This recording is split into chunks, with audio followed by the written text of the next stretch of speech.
One of the routine tasks Multigo is used for by analysts and experts worldwide is infrastructure footprinting on an organization's network, also known as reconnaissance. So, footprint is the technique employed to gather information such as IP addresses regarding a specific network environment, usually with the purpose of revealing vulnerabilities, indicators of compromise, and hidden weak points, as well as improving upon the current network policies and detention rules. So, in this lecture, we will detail a network footprinting methodology while demonstrating how investigators can use Multigo to implement it. We will also show how user can significantly simplify and automate the network footprinting process with the use of Multigo machine. So, what is the methodology of Multigo's network footprinting? So, when footprinting a domain, the goal is to find as much as information about its underlying infrastructure as possible.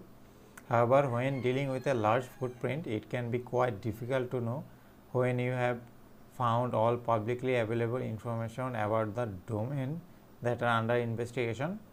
To make a process little easier, we have to create a structured methodology that we follow when conducting a network footprint in Multigo. So, using Multigo, transform to map network infrastructure and perform network footprinting.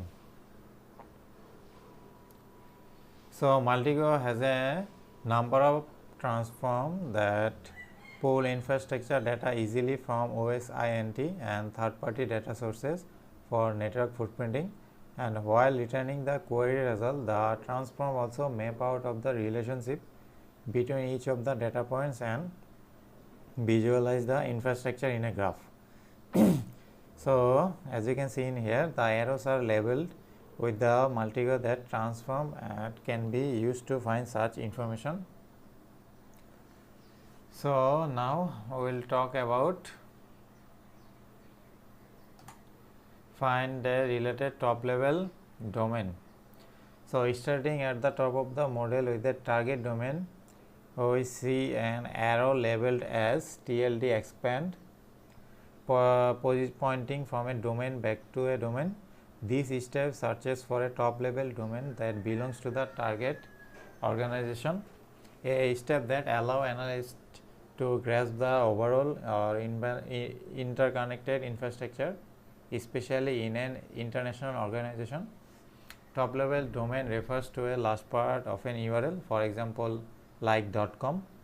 In the domain, multigo.com is the top level domain, and the Multigo desktop client to domain which transform returns all top level domain related to the target domain.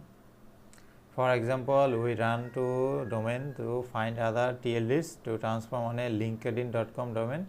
These transforms return at 101 domain entities, including linkedin.asia, .de.io and more.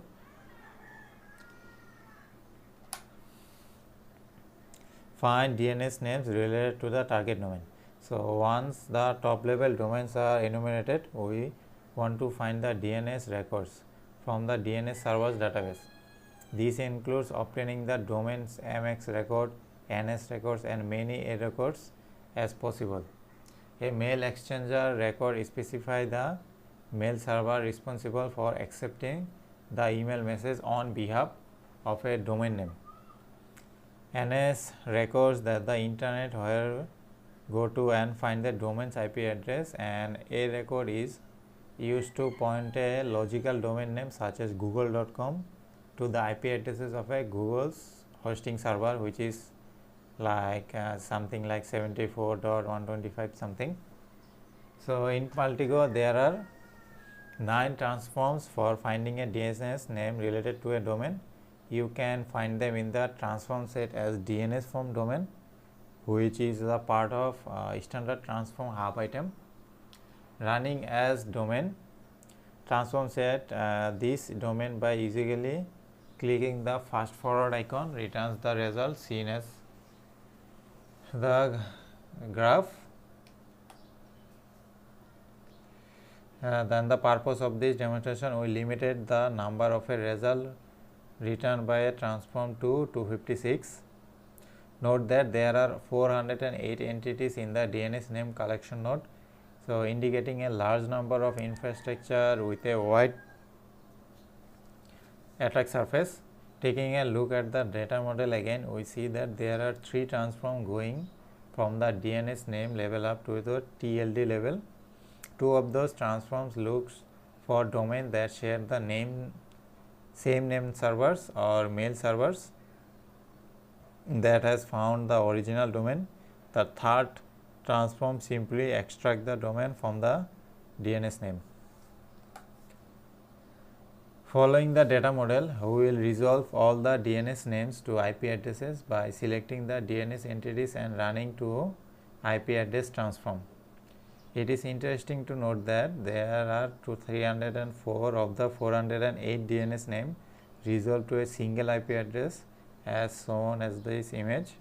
On the remaining 104 DNS entries, 45 did not resolve to an IP address at all.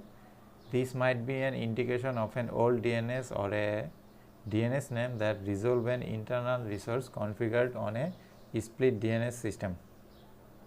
Now that we have an IP address, we can go look up the level and data model to find more DNS names that related to their IP address. This can be done by looking at a historical DNS record collection from a passive and reverse DNS data. Alternatively, you can use multi-ghost docking technique by querying Bing to see other websites that have been resolving to the same address. From the IP addresses, we next want to find the net blocks that the address belongs to and determine whether the entire net blocks belong to our target organization. So, net block refers to range of IP addresses that are owned and managed by internal service provider, which is mean ISPs or data centers.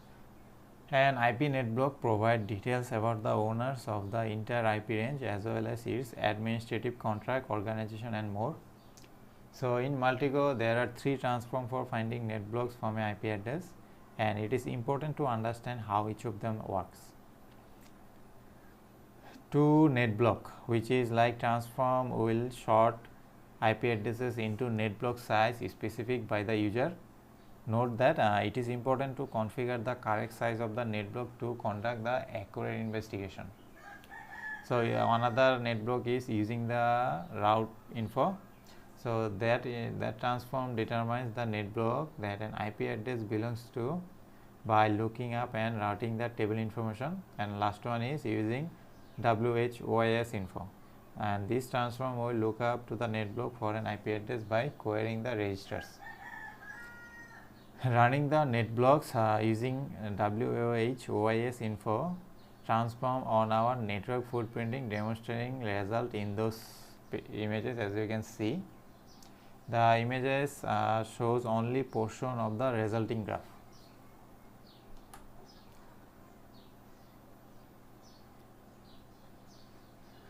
So, at this point we have reached to the data model.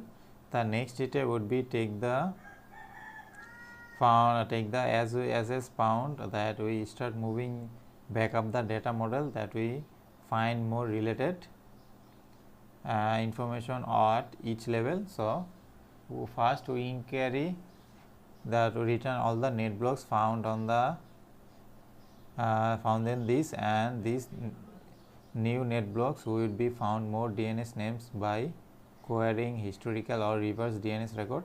To do this, we run 2 DNS name, which is like reverse DNS transform. From the new DNS name return, we could potentially find more domain belonging to the target and start the whole process again on the new domains. As our network footprint proceeds further, our graph also becomes more and more complicated. To easily identify the most common parts of the network as well as its outliner, we can select the ball size by link, which is like main incoming view of the left toolbar. So this view adjusts the size of each entity based on the number of incoming links. So that's all about basic overview of the Multigo. So as you guessed, it is kind of a complex, but it also gives you a lot more information. So, and fortunately it's not required to remember every step of the footprinting process, because Multigo has feature called machines. So Multigo machines allow you to skip transform together and have them run sequentially in a automated fashion. So we can also do this in the software itself, and that's for all.